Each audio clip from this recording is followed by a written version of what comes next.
Citoyennes, citoyens, salut et fraternité, chers compagnons, bonjour. Nous sommes aujourd'hui le 14 janvier. Le 14 janvier, c'est le jour des Nina. Le Tour de la France par deux enfants, écrit par G. Bruno. Une lecture par votre serviteur, Grégory Baudouin. Toujours en musique ce soir, j'ai toujours décidé. Voilà. Le chapitre 95, le pays du pilote Guillaume, la Normandie, ses ports, son commerce, Rouen et ses cantonades. La maxime du jour, il est bon, dans l'industrie, d'avoir des rivaux. Nous cherchons à faire mieux qu'eux, et c'est profit pour nous tous.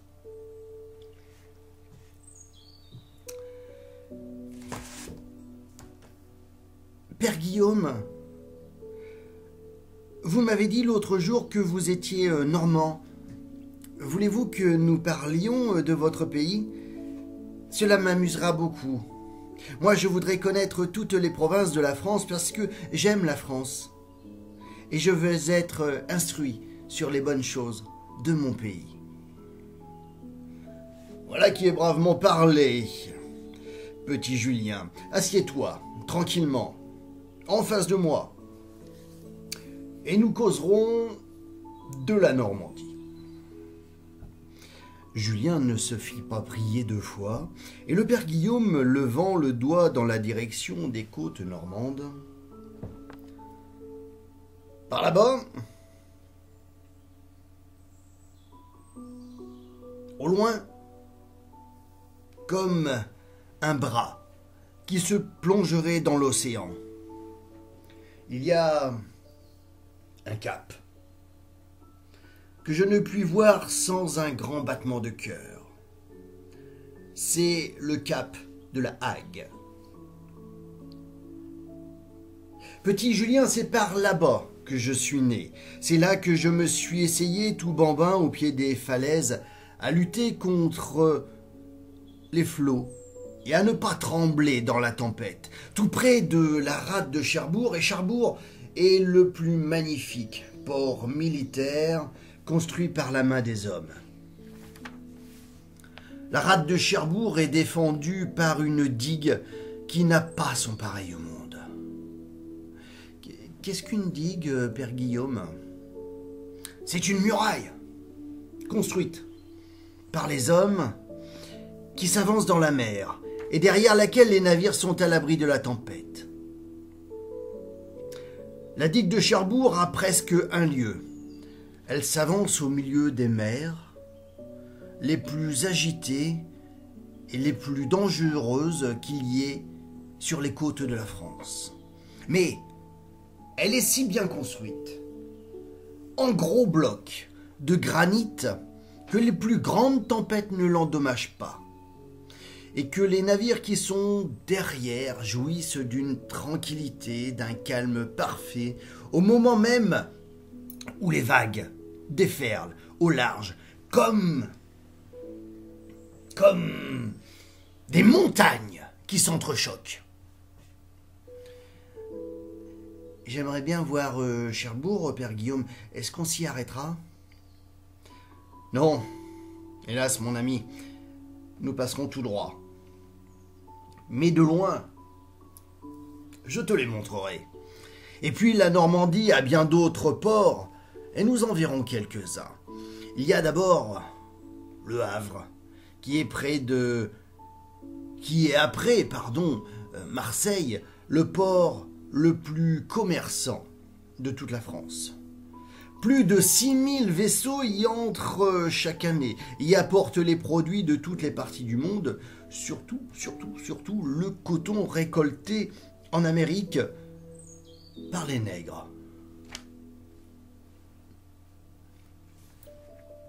Puis nous avons Dieppe, connu pour ses bâtiments de pêche et pour ses bains de mer.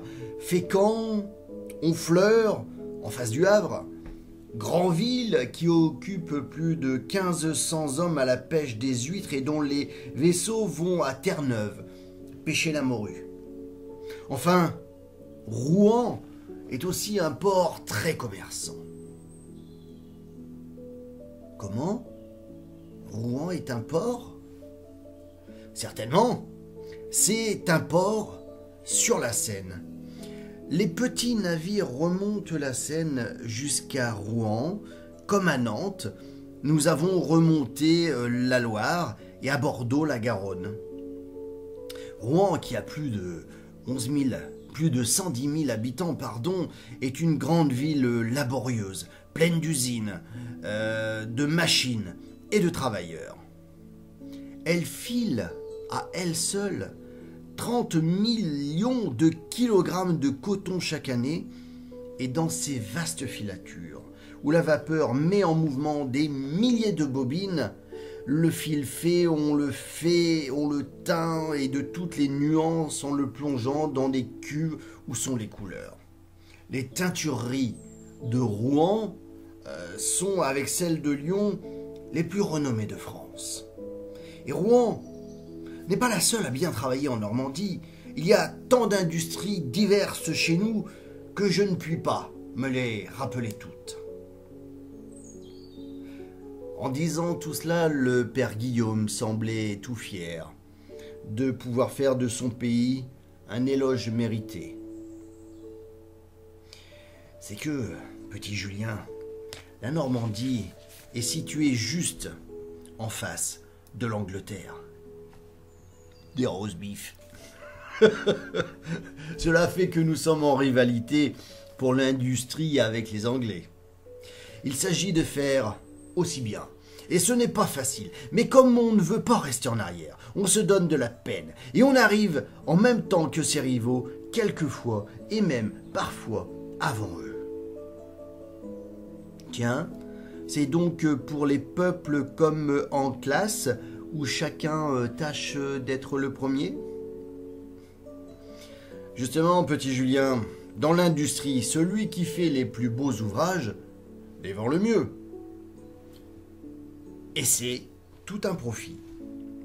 Quand les hommes seront plus sages, ils ne voudront obtenir les uns sur les autres que ces victoires-là. Vois-tu, ce sont les meilleures et les plus glorieuses. Elles ne coûtent la vie à personne, et personne n'y risque d'y perdre une patrie.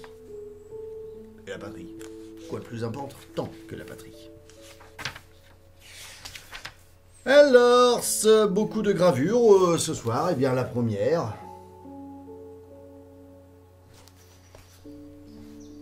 La Normandie. Outre Rouen, Le Havre et Cherbourg, l'une des plus grandes villes de la Normandie est Caen, sur l'Orne. Caen fabrique de superbes dentelles, ainsi qu'Alençon et Bayeux. Évreux et Saint-Lô font des toiles de fil et de comptines. Elbeuf et Louviers fabriquent les draps les plus fins pour nos habits. L'Aigle et ses environs possèdent les seules fabriques importantes d'épingles et d'aiguilles qui soient en France. Hop là. Cherbourg et sa digue. La rade de Cherbourg était une des plus belles de la Manche, mais elle était ouverte du côté de la mer et exposée aux tempêtes ou à l'attaque des ennemis. C'est pour la fermer qu'on a construit cette immense digue, œuvre unique en son genre, qui est une sorte d'île faite de mains d'hommes et au milieu de laquelle s'élève un fort. Cherbourg est maintenant un des chefs-lieux des 5 arrondissements maritimes dans lesquels on a divisé nos côtes.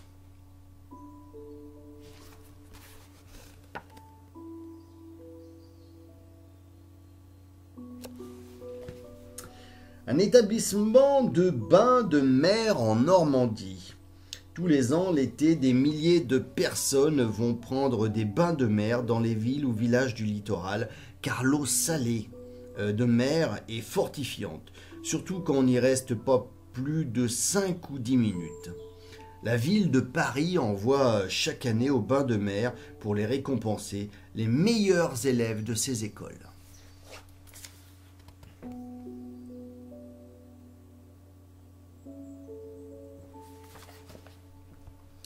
La pêche des huîtres, pêche. Les huîtres sont une des richesses de nos côtes. Pour les pêcher, on se sert d'un instrument appelé une drague.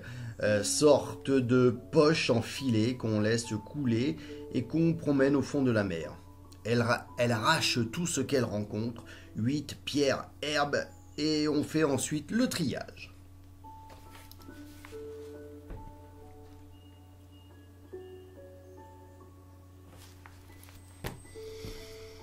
Le bacalao, cher à nos amis portugais, mes amitiés à mon ami Anthony Daveux de Brasse, mes amitiés à mes amis Pierre et Marie qui sont maintenant résidents au Portugal, mes amis.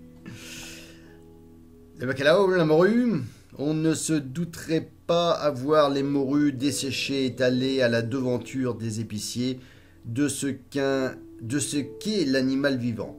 C'est un gros poisson qui pèse en moyenne 12 kilos.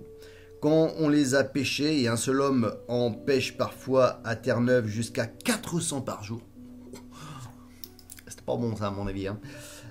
On leur coupe la tête, on les ouvre et on étale les morceaux. Ce sont ces fragments aplatis que vendent les marchands. Très salé, excellent.